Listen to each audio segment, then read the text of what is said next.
Hi, everybody. This is SAAD for the SAAD Truth. Finally, Douglas Murray and I meet. Many of you, I know, have been looking forward to this. I know that I've been looking forward to it. Before I cede the floor to Douglas, I'd like to briefly introduce him. He is an associate editor at The Spectator, associate director of the Henry Jackson Society, and he's written several books, including Bosie, a biography of Lord Alfred Douglas, Neoconservatism, Why We Need It, Bloody Sunday, Truth, Lies, and the Savi Inquiry, and Islamophilia, a very metropolitan malady. How are you doing? Very good to be with you. Thank you so much. So I thought we would start with this brilliant word, Islamophilia, because I think it relates to a virus of the human mind that I refer to as ostrich parasitic syndrome. Now, we know that ostriches don't literally bury their heads in the sand, but it's become an apt metaphor to explain how, people can be in such, unbelievable denial toward realities that are otherwise as clear as the existence of gravity. And I think Islamophilia, if you'd like, is a manifestation of this ostrich parasitic syndrome. So maybe you could start us there. What is Islamophilia? Who are those who suffer from this affliction? And we can take it from there. Take it away. Well, yes, my book on Islamophilia, it's not actually currently available, which is rather annoying. It's undergoing a brief rewrite and a reissue quite soon. But I came up with the term Islamophilia because really, first of all, I've become so bored of hearing what I think of as being its sort of opposite, the word Islamophobia, which had been around for so many years and meant so little, or at least what it did mean was so wrong and so irritatingly wrong. I thought something far more prevalent was not a phobia, certainly not an irrational fear of Islam, but a sort of a weird love of Islam, not by Muslims, but by non-Muslims. It'd be understandable for Muslims to love Islam. It was just rather strange that so many people who were not Muslims, and in many cases seemed to know absolutely nothing about Islam, were so enamored of the religion. And I just have been noticing this for a long time. Everyone from actors and movie stars to prime ministers and presidents who would be critical, and understandably and rightly critical, of any and all belief systems, should they need to be, but who, when it came to Islam, only talked in this sort of slathering of praise and adoration. I mean, I lost count of the numbers of politicians who started in the last 15 years quoting in speeches their favorite bits of the Quran. It's the sort of, why are you doing that? And of course, Barack Obama said that the most beautiful sound is the call to prayer, right, of the Hazan. Yeah. There were so many cases of it, and to my mind, it seemed far more prevalent and obvious than, as I say, its opposite. So no, my personal favorite is an exhibition called 1001 Islamic Inventions, which toured the science museums of the Western world, including America and Great Britain and other countries. And this exhibition basically advocated, it was totally anti-scientific, really. It was an act of proselytism by the Muslim Brotherhood is how it started out. But this exhibition basically posited that Islam had invented the entire world, not just the creation of the world, but everything since. Landscape gardening and also urban planning. Almost all successes of science, cinema. And it did this amazing sort of Soviet-style reverse engineering on history and indeed on facts, and because it was 1001 Islamic inventions, it passed muster. I mean, if anyone had tried to claim that any other religion had sort of been responsible for absolutely every scientific invention, then people would raise an eyebrow and certainly wouldn't hand over the Science Museum in the national capital to such a piece of casuistry. But on this occasion they did. And as I say, that's an example of Islamophilia right in front of you. I've actually been exposed to this type of thinking in my own scientific work, where someone, usually from that part of the world, or at least of that faith, will write to me to say, oh, but you know that Charles Darwin is not really the guy who should be most known for the theory of evolution. And then they'll cite some guy, and then through some unbelievably circuitous route of mental gymnastics, the real inventor discoverer of the theory of evolution as some guy. But I think this is a manifestation of identity politics. I mean, you see the same thing with African studies, right? I mean, right? The ancient Greeks were really blacks, right? And then so every single group that feels somehow aggrieved rewrites history so that all of the great wonders of the world are really theirs, right? Yes, and I mean, my favorite example was the rewriting of the Wright brothers, where the Wright brothers were wrong, that they didn't invent flight, but that flight was invented by a Muslim in, I think, the 10th century, or in Andalusia or something. And the actual historical descriptions of this guy is there was a guy who kept on flinging himself off high buildings and falling to earth at an incredible speed. Right. Or just jumping from any place and committing suicide becomes the invention of flight, right? Yeah, and it was really strange because they sort of attributed a man who just plummeted a lot. They attributed to him the gift of sort of the invention of flight. And as you say, I mean, the game is to come up with somebody so obscure that sort of everyone's sort of baffled. And because we're all polite, Westerners, if anyone says that anyone else invented anything, we're like, well, sure, it sounds good. Who would I be to produce any counter facts? So what are indeed facts? What are some? I mean, different people are Islamophilic. I suspect for different reasons. And I think you touched on this, although I don't have access to your book. I sort of read a review on it. What are some of the key driving forces that makes people belong to one of the different camps of why they are Islamophilic? Oh, well, I mean, there's a whole set of things. I mean, for instance, some people do it in order to not look stupid, for instance, so that somebody, give an example. Until 9/11, nobody in the mainstream, in academia or anywhere else, talked on a regular basis about the Islamic Neoplatonists. Suddenly, for the last 15 years, endless summaries of assumptions of people know what they're talking about. And they say, well, of course, Averroes and so on. And so there are some people who do this because they just want to look really smart. There are others who do it out of a sense of liberal guilt, I would say, a sort of, well, I know all about these Islamic Neoplatonists, and I mean, if you ask them about the Platonists, they might be less confident. But it's a set of those sort of things. Some people, of course, do it to be polite. I think that's the sort of the most noble of them, and I think a good instinct is to show that all sorts of civilizations and peoples have come up with all sorts of things, and I don't want to get into the detail sort of thing. I don't have time for the detail, but sure, if these guys say they invented flight, why not? Right.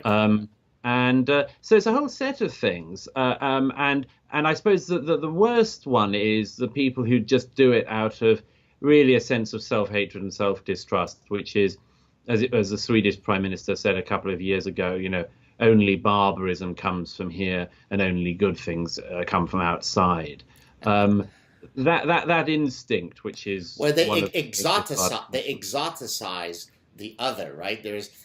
As somebody who comes from Lebanon, I see it in sort of my Westerner friends. There's something quite exotic. So, for example, so my mother tongue is Arabic. So for someone whose mother tongue is Arabic, it's not so exotic that I speak Arabic, right? Right. It's like being impressed that little children speak French in Paris, right? Right. And yet people are they're wondrous when they hear me say 3 words in Arabic. I mean, people get excited because Barack Obama pronounces Pakistan in this way. Well, then they're going to have endless stream of orgasms hearing me speak in Arabic because it just sounds so unbelievably exotic, correct? And Lucky you. there you go. Okay, so let's move on from Islamophilia, which again I look forward to when your book is going to be re-released because it's going to be a cracker, I'm sure. When is it coming out again? I can't. If I could tie my publishers down to dates, you could tie me down to them. But I'm hoping in the next couple of months. Good. All right. Looking forward to it. Let's now turn the attention to, Britain in particular, since obviously you're in Britain, but then we could maybe expand it to the rest of Europe. So things like We hear about the Sharia courts in the British context, Sharia patrols in the streets, the Rotherham cases, the pedophilia rings, the fact that Pamela Geller and Robert Spencer were denied entry to Britain because they are peddlers of so-called hate speech. Which of these stories are accurate? Which are sensationalized? And to the extent that they are accurate, what is going on uniquely in Britain that is different from what might be going on in North America? I don't think there's anything unique that's going on in Britain that isn't going on in every other country in the Western world. I mean, we've all, Canada, America, Western Europe as a whole, we're all going through versions of the same thing. Australia, perfectly a good example of the same phenomenon. Some countries are sort of further ahead, but everyone sees the same sort of things. And I think it's important to keep them in context and keep them under control, as it were, as stories, as well as to be on top of the facts. I mean, one of the difficulties I always, reiterate to people of not being in a particular country is not being able to realize the nuances on the ground. I mean, you hear this a lot at the moment, people talking about France or so. And whilst all of these countries are similar in the things that are happening, all of them have a local context and a complexity, which I do think that means that sometimes there's a sort of coarsening of the actual understanding of what's going on. People get ahead of the story, for instance. Let me take one you mentioned, Sharia patrols. It was true that in East London a few years ago now, a gang of very radical Muslims associated with the now imprisoned Anjem Chowdhury were going around a small part of East London with a self-proclaimed Sharia patrol. Don't drink beer in this area, it's a Muslim area. Now that story, very understandably, not only went into the British press, but worldwide. But often less followed up on is the fact that those men were in prison. They were convicted on the Public Order Act for that. And I mean, actually, something quite similar just happened in Germany. Although the people who carried out that so-called Sharia patrol seem to have got off in, I think, the last 24 hours. But these things happen, and they are very, very worrying signs. But I sort of always urge people, don't just pick up the worrying bit and ignore when the state actually answers something, because otherwise, apart from anything else, one has no ability to recognize when the state has also failed. So Rotherham, an example you gave, the Rotherham grooming scandals, sex gang scandals, was a huge. I mean, it was like watching like cutting down a tree and reading through the rings of the growth of a society and its well-being. That scandal took years to come out. Saw hundreds of young girls raped and abused by organized gangs of Muslim you have to men. you have to use the euphemism Asian men. Asian men. Right. Yes, of course. Well, that was one of the things. One of the euphemisms, Asian, quite rightly. I mean, Chinese people and others didn't appreciate that. But the reason I say it's like a cross section of a society was that, as we now know from the official report into that, the local police were terrified of identifying this problem and indeed even of investigating it. And similar cases came up across the country. In Oxfordshire, for instance, a very similar case just a few years ago, the Bullfinch case.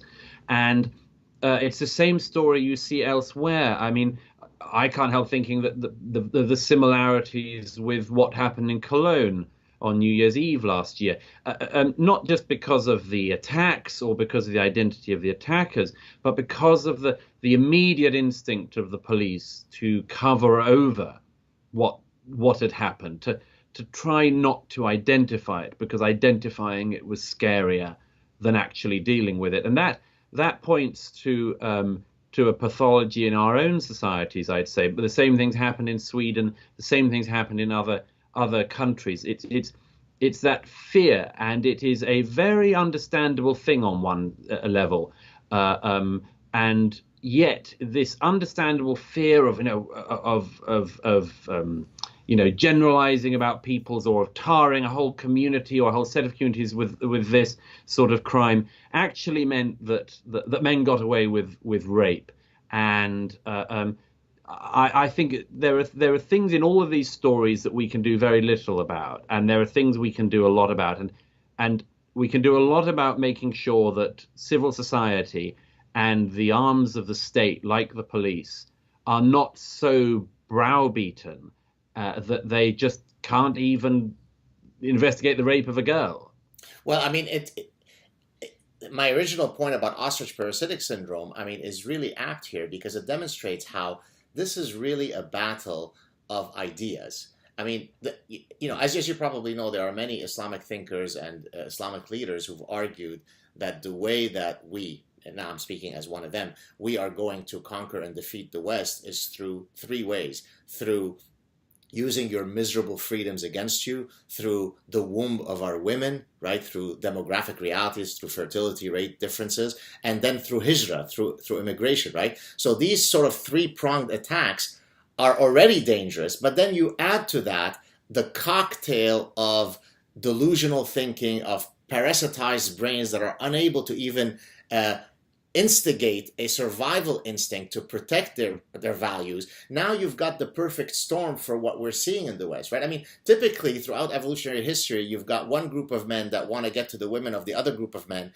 and the thing that's stopping them is that this other group of men are not very keen on giving up their women, and therefore we've got this evolutionary battle that ensures that we will both go out fighting. What's happening in the West is that through this parasitized way of thinking, we are allowing our own demise. We're walking to the abyss of infinite darkness. How do we inoculate people against this endless forms of faux thinking? Well, there's no one or any easy answer to that. But let me row back a second on one point you made about what you termed the hijra, the mass migration. This is a really, to my mind, I've just finished a book that does come out in the spring on this, which will be announced shortly, on the migration issues of recent years in Europe in particular. And I'm totally obsessed with this issue because I think that there are misunderstandings about it on all sides. And one is that this is in any way an organized movement, that it's organized from where people are leaving from, or that it's organized from the countries that are accepting people. And in actual fact, to look over the post-war up to the present migration into Europe in particular is just a catalogue of mistakes, of failed ideas, of failed politicians, of weakness. It was, after all, Churchill, when he returned in the 1950s as Prime Minister, who oversaw the real beginnings of mass immigration into the UK, and he was a tired premier at the time. And so there's a lot of just human failing in this, and that gets worse and worse as the demographics change, and it becomes harder and harder to address these questions. But as I say, it's an example of a really important part of this. But if one thinks that it's a plot or an organized movement, I think one misses an ability to get to an answer on it, because the explanation is wrong. And so, to come up with answers to this, one has to go right back to the sheer range of reasons why such things have gone on.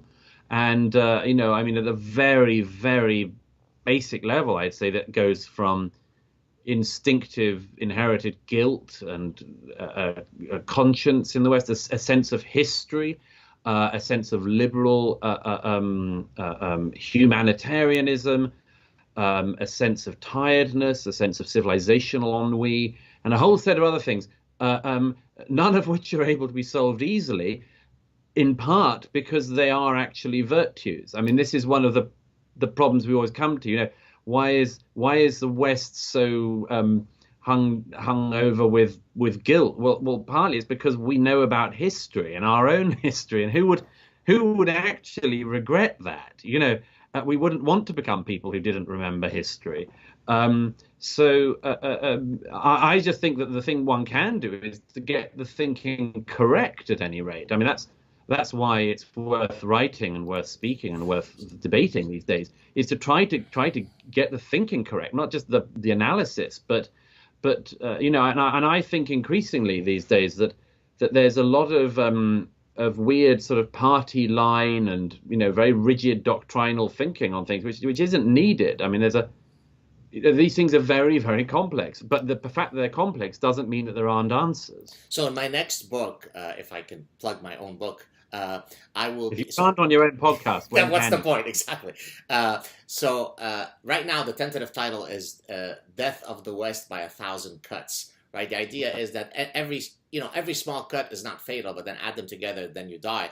And so, in this book, I will hopefully answer the question that I posed to you, namely, what are all the constellation of forces that have led us to be in the state that we're at? Mm. Um, so I guess one of the things you said, hijra and immigration is something that's important to you, and we need to understand the mechanism to be able to offer solutions. So what would be a solution? So I've often argued that, look, I am an immigrant. I escaped. You may or may not know my personal history. My family we're Lebanese Jews who escaped the brutality of the Lebanese Civil War, and so I'm perfectly clear about the need for us to be humane and open our doors for people who are fleeing terrible position. I mean, right?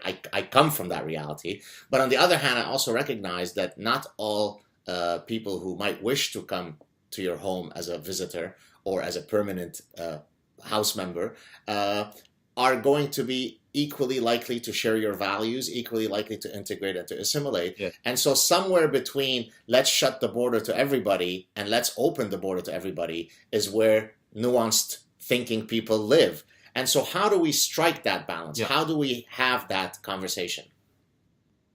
Well, it's a very, very important question, the key question. The first thing is, as well, the old Irish joke. I mean, we wouldn't start from here. The question you've just asked is the question we should have been asking for decades. And it's one of the biggest tragedies, I think, for our societies that it's only now, when it might be too late, that we are asking the questions we should have asked before day one. I mean, let me just give an example. We've been absolutely confused in Europe in particular about what it was that immigration meant. Did we want the people who came to become like us, or did we want them to be as they were in our countries? And we didn't know. And politicians from right and left simultaneously, and often the same person, contradicted themselves on this. On the one hand, if you asked people to give up any part of their own identity and become like us, this was colonialist thinking or supremacist thinking or something else. And if we said that they could retain their own culture, then it led to all sorts of problems which we've all known about for many years. But, it's only in the last few years that it's become politically acceptable to say, for instance, that if people come to our countries, they should know the language or learn the language. It's an amazing thing after several generations of immigration to say, actually, we'd like you to be able to speak our language. And let me give you another one. It's a bit of a coarse one, but take the example of female genital mutilation. Famous case. It's a lot of publicity these days. I remember when it was very hard to criticize FGM in countries like mine, but this now has almost total political unanimity of opposition to it. And from left to right, Labour Party, Conservatives, main tabloids and the main broadsheets all agree we don't like FGM in Britain. There was a law passed 3 decades ago about FGM. But to date, not one successful prosecution has occurred of somebody who for carrying out or facilitating FGM in the UK. And that's despite more than 100,000 women in the UK having undergone this barbaric procedure. And you see, the reason I give this example is because try to think of something that ought to be an easier battle to win than an opposition to people in 21st century Europe taking a knife to the genitals of a young girl in order to deprive her of sexual pleasure at a later age. I mean, that you should have everybody in that from day one opposing that, from feminists on the farthest left to your crustiest sort of right wing colonel, to use the old cliche. But despite that, it took years and years and years to get any political unanimity, and it still led to no action. Well, that So, more. I'm sorry. Go ahead. Go ahead. Finish your thought.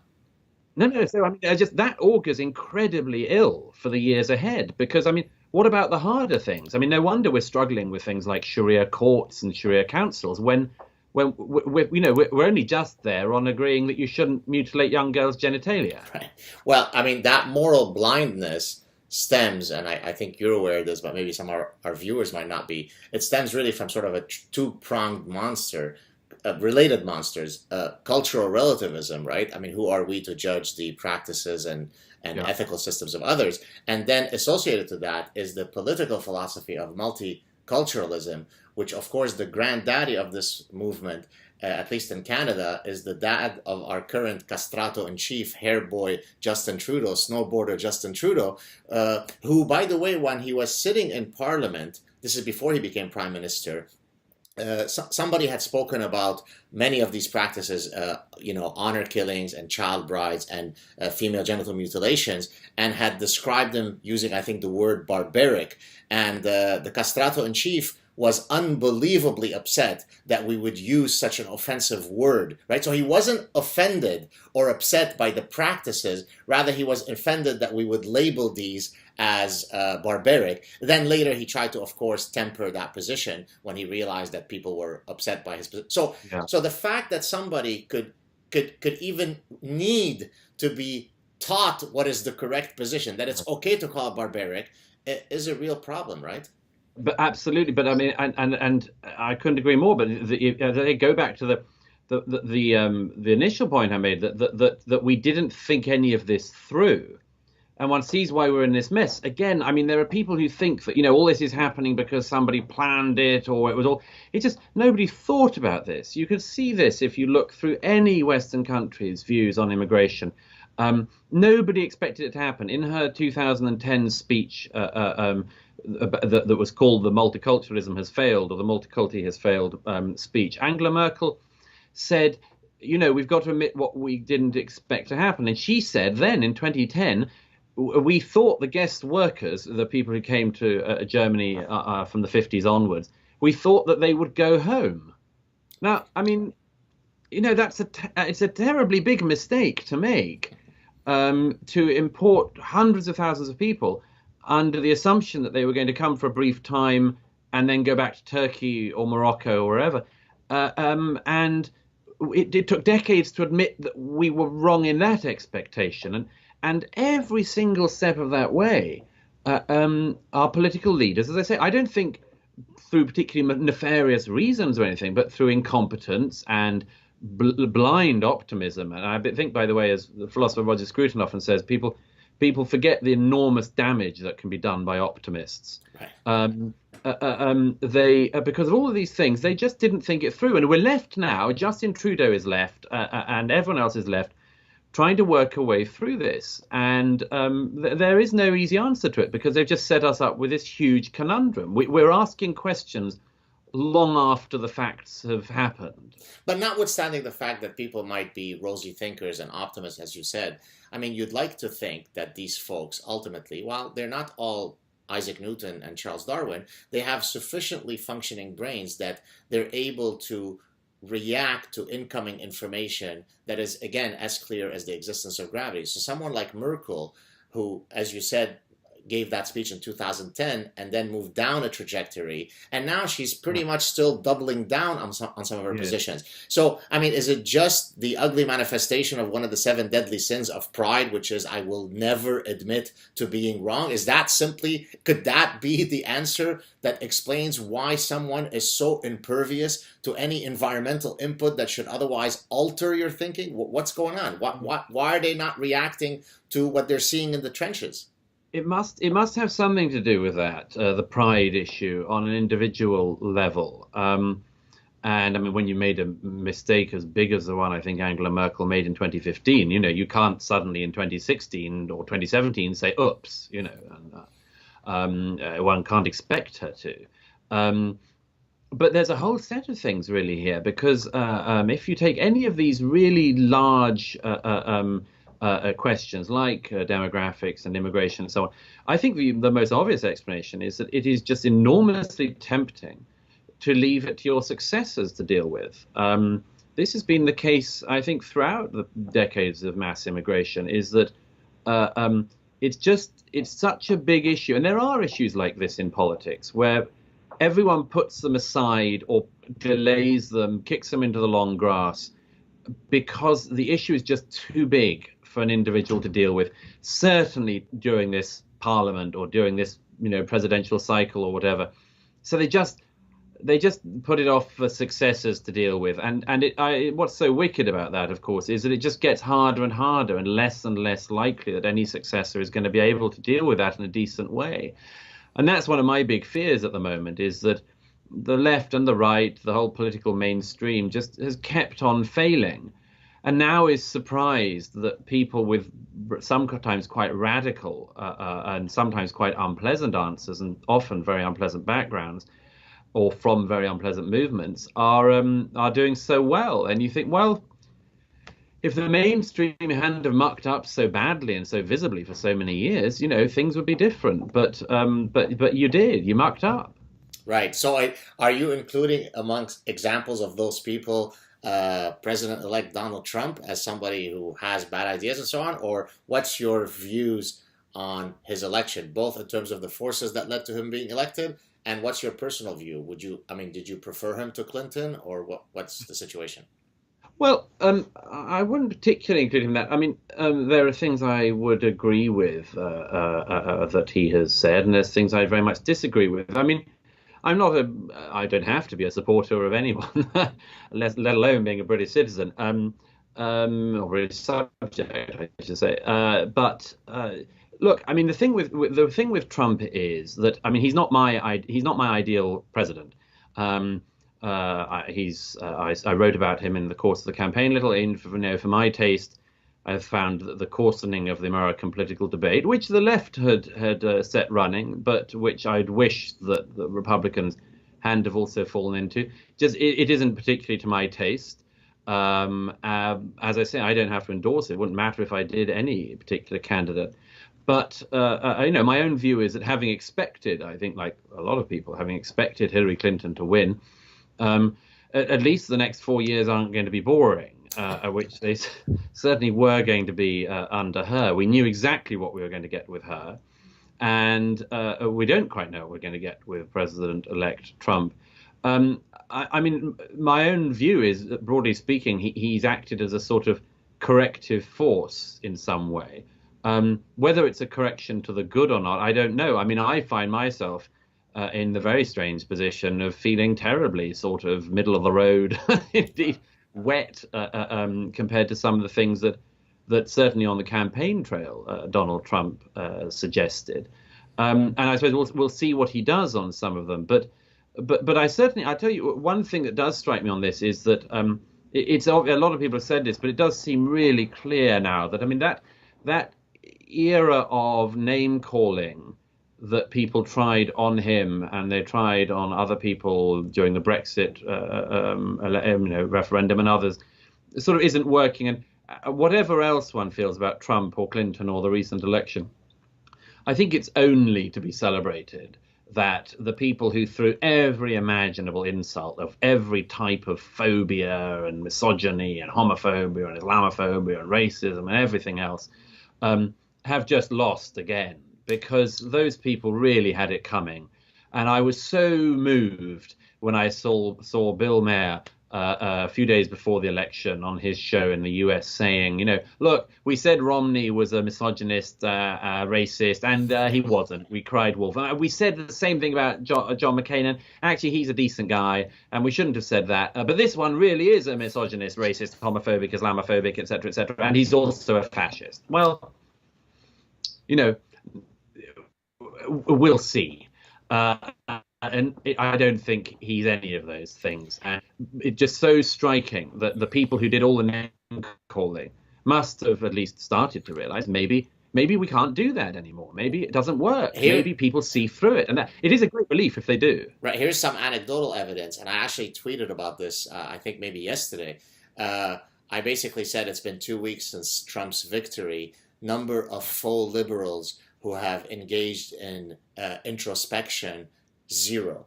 Um, Right. and the reason why I tweeted this is because I see it on my personal Facebook page where a lot of my academic colleagues, you would expect them to have thought that Hillary Clinton is wonderful and Donald Trump, once Donald Trump were to come into power, he would outlaw sex and he will eat your children and money would be outlawed and so on and so forth. I mean, it's really incredible to see the type of hysteria that I was exposed to. It's almost laughable, right?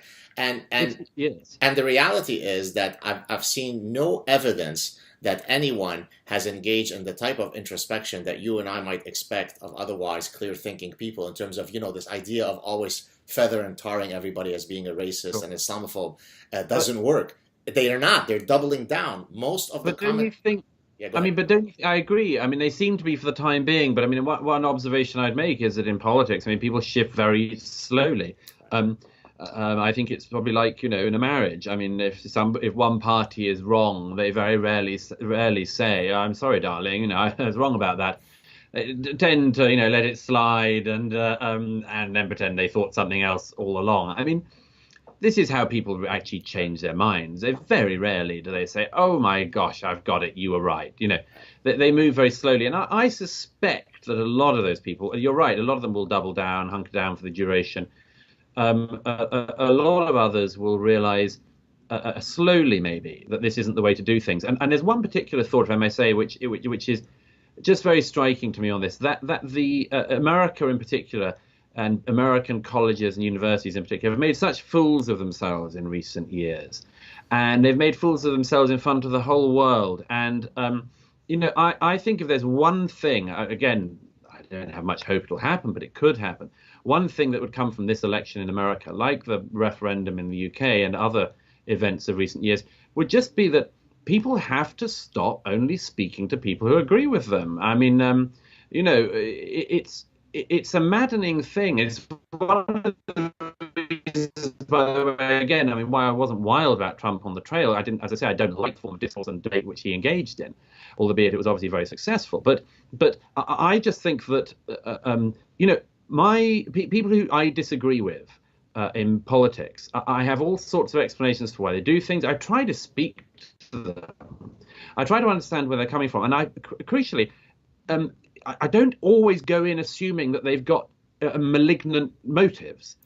I often think they've got the wrong information, or they haven't looked at it from this point of view, or so on. But I don't go in assuming that they're Satan. Now, of course, the opposite is not returned. The favor is not returned very often. But if there were anything to come from this, I would just say all those people who are saying, "No, I don't want any Trump voters in my office, or I don't want any Trump voters in my school, or anyone on my Facebook page," like, stop that. Just stop that. Speak to people who have a different point of view, because the unemployed worker in Michigan who'd always voted Democrat but voted Trump this time really is onto something. They really are onto something. They've got a view that a West Coast or East Coast liberal could really do with hearing, and realizing that the person is not motivated by malice but has got a truth, and that it's worth their while accessing that too. And incidentally, I mean, so to speak to your point about sort of the building of these massive echo chambers, of course, Western universities have become the granddaddy of echo chambers, Yeah. if only because if you study the political affiliations of those who are imparted with the responsibility of teaching the young Right. minds, they're all of one political leaning, right? So I Yeah. often will cite a study, but there are many others similar to it, where they looked at the political affiliations of professors in the United States in terms of being Right. Democrats or Republicans, and the ratio across all disciplines was 5-1. Now that Right. sounds like it's not too bad, although that's actually quite disastrous, 5-1. In all the fields that are related to social issues, right? Sociology and women's studies and all those, the rest of the social justice warrior fields, then you could go up to 44-1 ratio. So imagine the idea that, everybody is striving, everybody who is, I call them faux liberals, is striving for diversity, but diversity of sexual orientation, diversity of skin color, diversity of religion. But the fundamentally most important form of diversity at a university, which is diversity of thought, that's forbidden. Yeah. So have different Oh, skin shades. It's unbelievable, right? There's a journalism school in Britain. I mean, I don't think there should be such a thing as a journalism school, partly because there's not much journalism, or certainly not many jobs these days in journalism. But there's a journalism school in Britain where the student union the other day voted to ban the Sun newspaper and the Daily Oh, Mail. I tweeted that. Yes. These are the two best-selling newspapers in the UK. Okay, and they're also profitable. But this journalism school didn't want their students. They didn't want their fellow students to be able to access these things. I mean, look, I mean, there aren't enough jobs going at the Guardian, and they're probably going to be fewer and fewer as the years go by. So not only are these kids doing a course of very dubious worth, a journalism degree, in a dying profession, but they're actually making sure that they're incapable of accessing the style, the brevity, the skillful reporting that these papers do, whatever else you think about what they publish or whatever. These are very, very well turned out papers, and they're a pleasure to write for and a discipline to write for.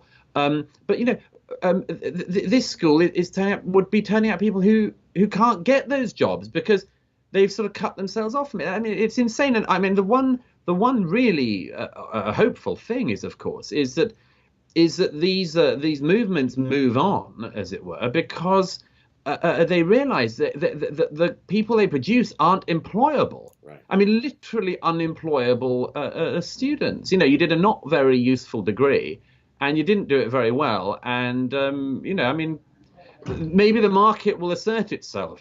Right. There's a inverted U shape that happens in nature. So let me give you an example.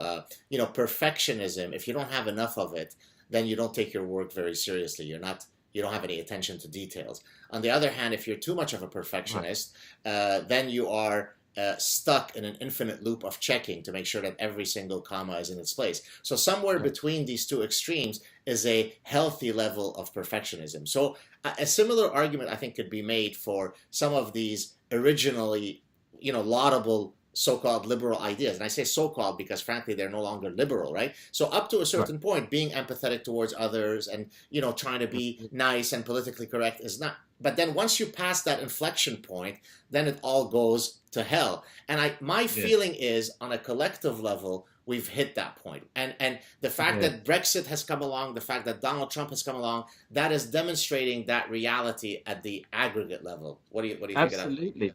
But isn't it where I'm not a wild optimist generally, but isn't it worrying? If I were one of those people who had spent years hyperinflating the language of human rights and homophobic, transphobic, misogynistic, racist, etc., I would be starting to worry now. I mean, I'm not unworried about this somewhere down the road, because the problem with these people, effectively turning the human rights terminology into a Zimbabwean-like currency, is the fact that eventually the notes all become totally worthless. And what if, and it's not an impossible scenario, what if in Europe in particular in the coming decades, those notes, that currency, becomes totally devalued at the point you might need it? Right. I mean, this is something which, if I were, I mean, I'm worried about it as it is, but if I were one of the people responsible for this hyperinflation, I would start to be getting very worried. And I wonder whether in the months and years ahead they might not start to realize this. One very quick example, if I may. I think Hitler claims, wildly overdone. They only come about because about the only historical character anyone knows about these days is Hitler. But so everyone's got to be Hitler. But one of the things from this is all of those people, by the way, from the right and the left. I mean, as I say, wasn't the wildest fan of Donald Trump when he was running for the presidency of the United States, but I didn't think he was Hitler. I didn't think he was going to reopen concentration camps and so on. But I know a lot of people of right and left, including journalists, commentators, writers, and others, who really did that card. I mean, they really went for it.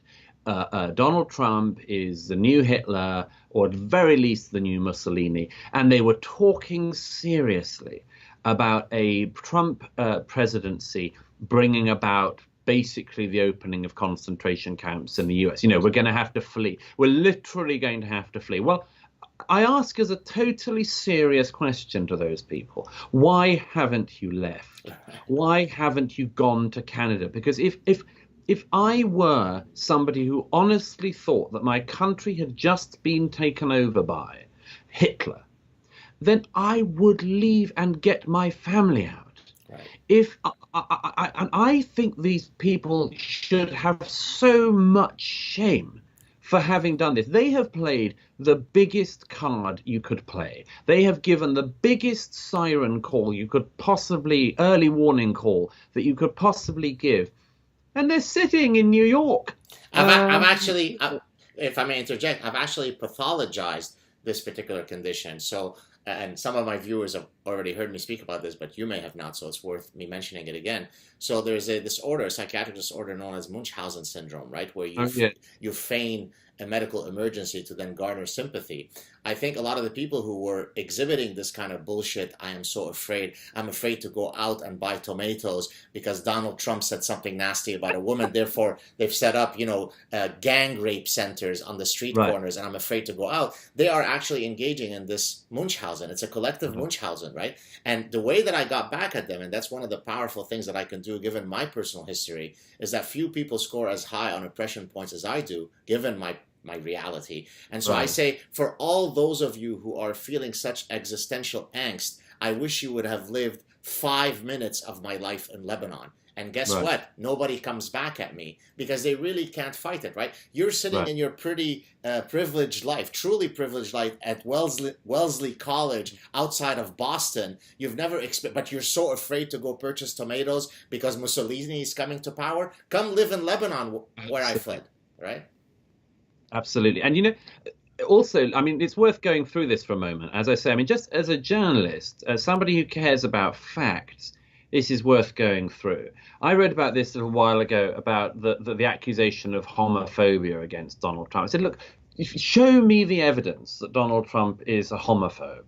As far as I can see, he has the typical views of a New York liberal about being gay. I mean, he's got gay friends. He, would have no problem. He's not particularly interested. Doesn't want to spend his whole life talking about it. But he's not, doesn't want to change all the laws and make it illegal to be gay again.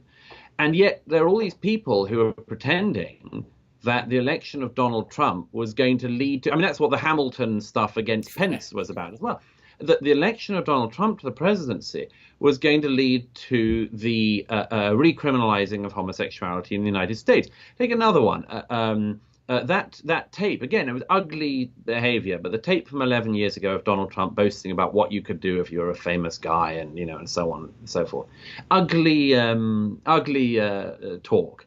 But there were people who immediately said this was rape. This was legitimate. This was not only legitimizing sexual assault, it was sexual assault. The candidate was a sexual assaulter. And, again, the people who did that, apart from misrepresenting facts, they're now in this ridiculous position.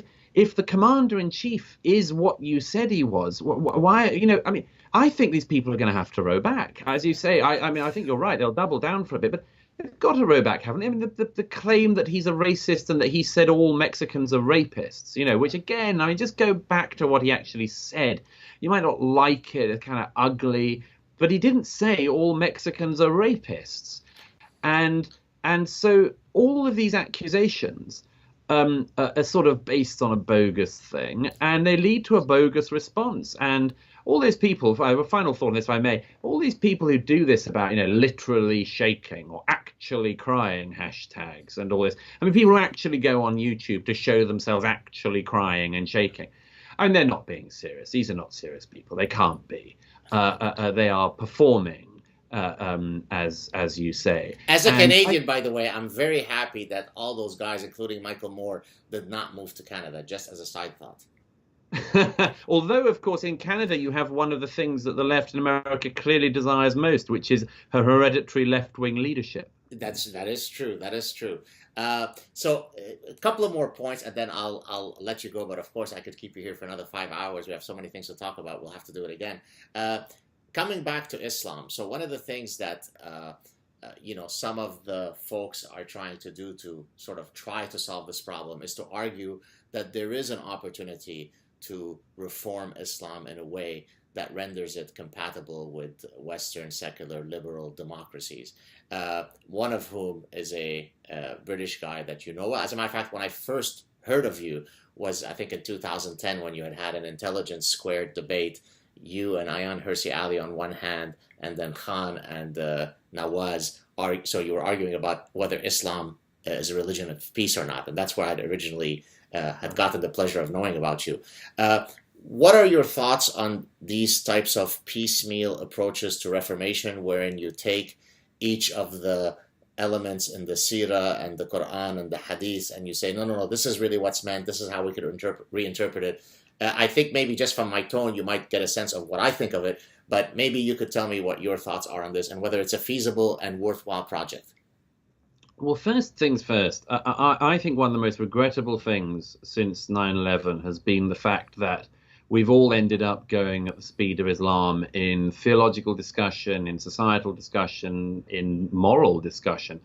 And I think this is a great shame because whatever Islam can or cannot do, whatever the trajectory of Islam, should not really be of great concern to Britain, say. I mean, we can't have our own future spent endlessly debating the Hadith. I mean, apart from anything else, they're not very good or interesting. Loads of them are about ridiculous stuff. I mean, often say to people, that's only because you don't speak Arabic. If you spoke Arabic, then you'd appreciate the nuance. Yeah, that's right. And all the hadith about what you do with urine on your trousers and semen. I mean, all of those are really, really great in Arabic, and it's just the English doesn't quite work. but it's not a very interesting discussion. I mean, Islam is quite interesting, but it's not that interesting. And I certainly don't want to spend my life, and don't want everyone else in my society and culture to spend their lives discussing Islam. I think as well, in most of the things I care about, Islam is just the slowest kid in the class. And we all end up speaking, certainly have done for the last 15 years, at the level of the slowest kid in the class. And I think it's sort of retarding our entire society's ability to discuss things. I mean, I don't want to talk about whether a woman should be judged in front of an all-male panel of imams in 21st century Britain. I don't want to be discussing. I don't want to be crawling over the Quranic or any other justifications for it. I just don't want it. I don't think it's a wise thing to do in a modern society. So there's that, first of all. The second thing is that I think it's, maybe Islam can reform. Maybe it's all going to go through a brilliant reformation process and so on. But, maybe it won't.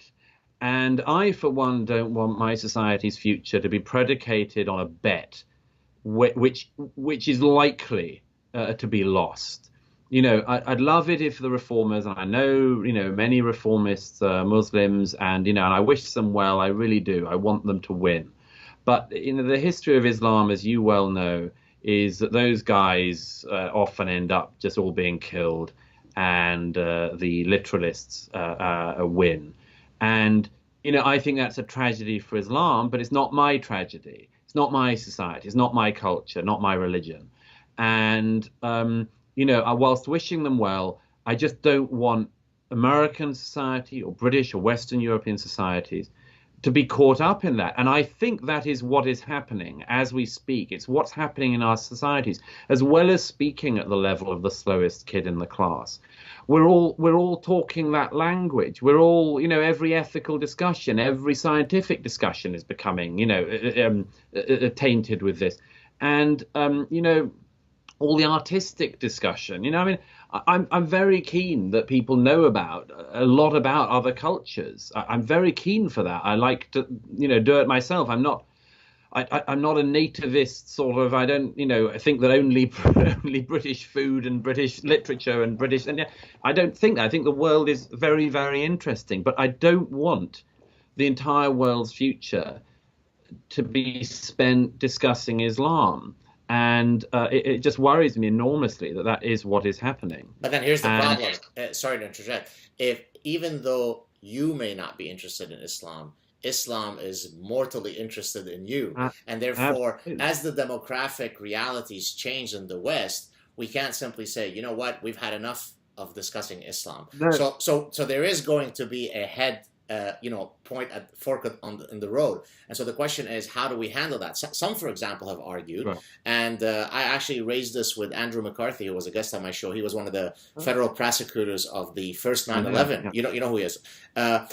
He's a lawyer. He's I think, a constitutional expert. And I said, do you ever foresee a day when all of Islam, if not some elements of Islam that are problematic, might be rendered seditious? And there is a legal argument to be made that, to the extent that there are many elements of Islam that are simply, there's no way you could reconcile them with some of the liberal values that we hold dear and true, then that conversation is going to have to happen. And secondly, when it comes to, say, immigration, my position has always been everybody is welcome as long as we don't cede a single inch of our liberal values, not 1 inch. So you could come in if you're brown, purple, tall, short, fat, or thin, gay or not, as long as you abide by our values. If your beliefs, cultural or religious or others, are inconsistent with that, you're not welcome here. If they are consistent, or you're willing to leave them at the door, come in, my brother, and let's live peacefully together. Do you ever foresee a time when politicians will be able to speak in this very clear manner? Because otherwise, it's going to be Beirut in 1975 all over the world. I that's a very it's a very disturbing question, but I think that's the way we're going. I have to say, not soon or anything, but look, my own view is that in particularly in Europe, where obviously I know most about. I think we're missing the opportunity of a soft landing on this. You see, I've seen in recent years the possibility of having a sort of softer landing on it. Mainstream politicians tackling this. Mainstream politicians also, the importance of not doing certain things. Like the Home Secretary, the former Home Secretary, is now our Prime Minister, Theresa May. Don't use your Conservative Party conference speech to talk about your favourite passages of the Quran. Just don't do that stuff. And it seems to me that for short-term political gain, people are still evading doing the things and avoiding doing the things they should be doing, and holding the lines that you quite rightly describe. And we're getting worse and worse at it. And it seems to me, and I've said this for many years, but that, out way, way, way to my side, and I think to yours, an answer to this of another kind grows. And this really worries me. I've said for a long time, if you've got a problem with the existing Muslim communities in your country, not that they're entirely a problem or all a problem, but if very significant problems seem to be coming from them, it doesn't make enormous sense to keep bringing in more people of that same background, because the problem will obviously grow, the number of the proportion to the number of people grows. And this for many has been a very controversial thing to say. I think it's a very obvious thing to say, but it's been a very controversial thing to say. I was saying, slow down, limit the immigration, and you can do something with the people who are here and in time, etc., etc. But now I find myself in this position where, the president-elect of the United States, said on the campaign, no Muslims should come into the US for a period. And I hear that and far more on the continent. And so I find myself feeling, like the sort of wet lefty liberal on some of this. And this, to put it at its frankest, this is very, very troubling. I don't think that everyone on the continent, in particular, who's opposed to mass immigration or anything like that, is a fascist. But far from it. But we really have to exercise enormous care.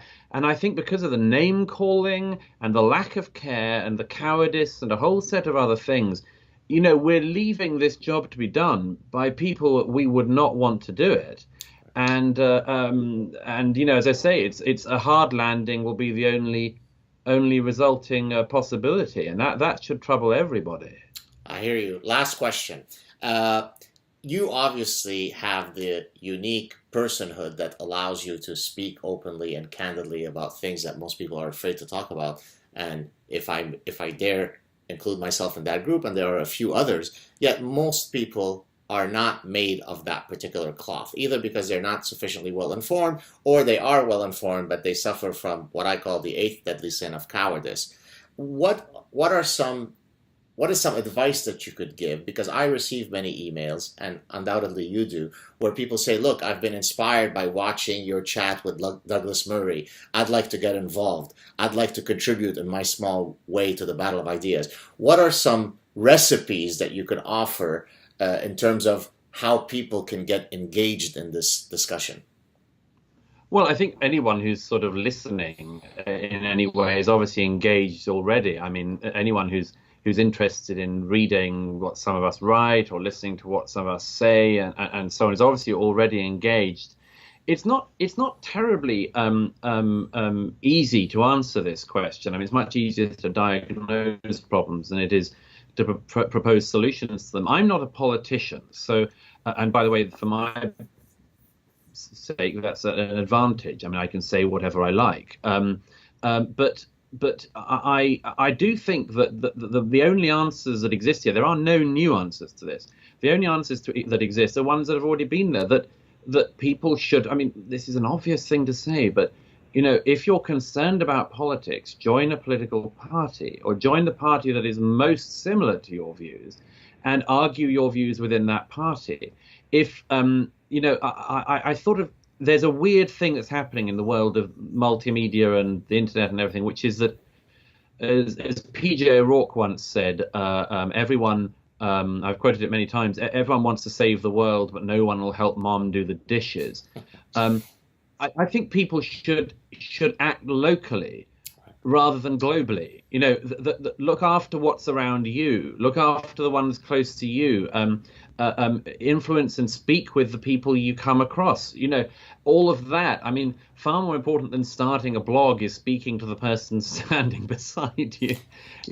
And that's sort of what people seem to be losing, it seems to me. And the other thing, I suppose, again, a really basic thing, but I think that this thing of talking across the lines is so important now. It's probably never been more important. And realizing that another party that has different views from you is generally not evil and is generally not, doing it for nefarious reasons, but has other points of view. And I think that the reintroducing civil discourse around some of this, the people who say to me, God, I wish I could say what you say, or things like that, and I get that quite a lot, often from people in professions who, worry, and sometimes worry quite rightly about the impact on their careers, sometimes forget that, I mean, a lot of this is just talking about things with people.